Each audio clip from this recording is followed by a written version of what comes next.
The United States and its allies are slowly but surely getting dragged into a widening Middle East war. The US and Britain, along with its coalition partners, have been regularly hitting Houthi targets in Yemen, but that's not all. American troops stationed in Iraq and Syria have come under increasing fire in recent days. On Saturday, several US troops in Iraq were attacked at an Air Force base. A number of troops were being evaluated for possible traumatic brain injuries after their base in western Iraq came under heavy rocket fire. There was a similar attack in Syria as well, but much less damage was caused in that. America has accused Iran of being behind the latest attacks. It was the latest in what has been more than 100 such attacks on US troops in Iraq and Syria over the past several months. On Cruc Decode, what do these attacks mean? Will the United States be forced to intervene in a region which it exited from quite messily back in 2011? How will this shape the proxy war that's been going on between America and Iran for almost the better part of the last 50 years?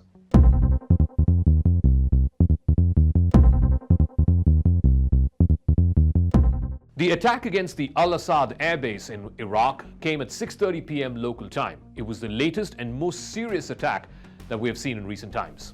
American officials say that at least 140 such rocket and missile strikes have happened against US troops based either in Iraq or in Syria since the war in Gaza started. No, we don't seek war. We don't think that we are at war. We don't want to see a regional war. The Houthis are the ones that continue to launch cruise missiles, anti-ship missiles at innocent mariners, at commercial vessels that are just transiting an area that sees 10 to 15% of the world's commerce. The U.S. is what we are doing with our partners is self-defense. At least 10 rockets and 7 short-range ballistic missiles were fired at this base. 2 of them, in fact, made it through the air defense systems which were put up there for exactly that purpose, to prevent such rocket and missile attacks. US military officials see this the most damaging attack that Iran-backed terrorists have carried out so far. The attack was another example of this region being pulled into a much broader conflict. These recent incidents underline the volatility that's been growing in the Middle East since the 7th of October, when Hamas carried out a series of terror attacks in Israel, in which more than 1,000 Israelis were killed. In response, Israel has launched a war on Hamas in Gaza, in which, at last count, more than 25,000 Gazans have died. The Al-Assad airbase in Iraq's western desert is now primarily used by Iraqi forces, but it still has a nominal US contingent. In all, there are 2,500 US troops in Iraq and 900 in Syria.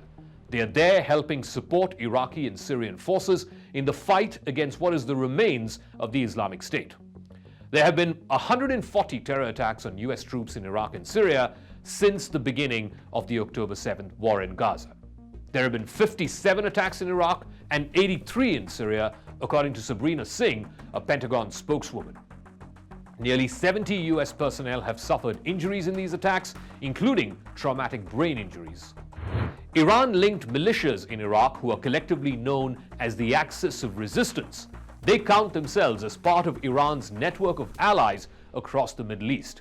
In fact, Axis of Resistance put out a statement after the latest attack, claiming that this was a response to Israel's war in Gaza. There was no mention of the strike in Syria, though. In the last week alone, the list of attacks and counterattacks has been long. Iran fired missiles towards Iraq, Syria, and Pakistan. Pakistan responded by striking Iranian territory. Turkey then hit Kurdish targets in northern Iraq and Syria. Hamas fired rockets towards Israel. Israel continued to pound southern Gaza, as well as striking southern Lebanon.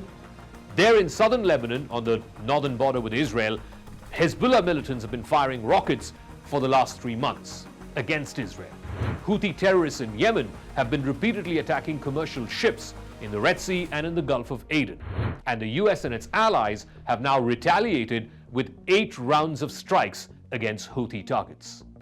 Some of these attacks apparently have no connection to the war in Gaza, but if you were to take it together, they highlight the danger that an accident or even a deliberate provocation could lead to an irreversible escalation. And that means a much broader, more bloodier conflict in the Middle East. And underlining this fear is the long-running rivalry in the Middle East between Iran and Israel. Even as these attacks were happening over the weekend, separately, Iran accused Israel of launching an airstrike on the Syrian capital Damascus. And in that attack, 5 Iranian military figures were killed. One of them happened to be the head of intelligence in Syria of the overseas arm of Iran's Revolutionary Guards, the Quds Force. His deputy was also killed. Iranian state media reported that President Ibrahim Raisi condemned the strikes on Syria, saying that the Islamic Republic of Iran will not leave the crimes of the Zionist regime unanswered. Iran has been a long-standing adversary of Israel. It supports terrorist groups around the Middle East with funds and with weapons, and that includes Hamas, which is the Palestinian group which attacked Israel, Hezbollah in Lebanon, which has been trading fire with Israel, and of course the Houthis in Yemen, who have been firing missiles at ships in the Red Sea. On Monday, the United States and Britain carried out large-scale military strikes against 8 sites in Yemen controlled by the Houthis. These strikes signaled that the Biden administration intends to wage a sustained campaign against this Iran-backed group. This group has disrupted traffic for the better part of the last month in international sea lanes. These strikes, the 8th in nearly 2 weeks, have hit multiple targets. They were bigger and broader than most of the recent strikes against Houthi targets. The multi-nation operation against the Houthis started on the 11th of January. The first set hit more than 60 targets in nearly 30 sites across Yemen. It was the first big signal of an expansion of this conflict in the Middle East, something that the Biden administration has been desperately trying to avoid. Monday's strikes were big, but also not big enough.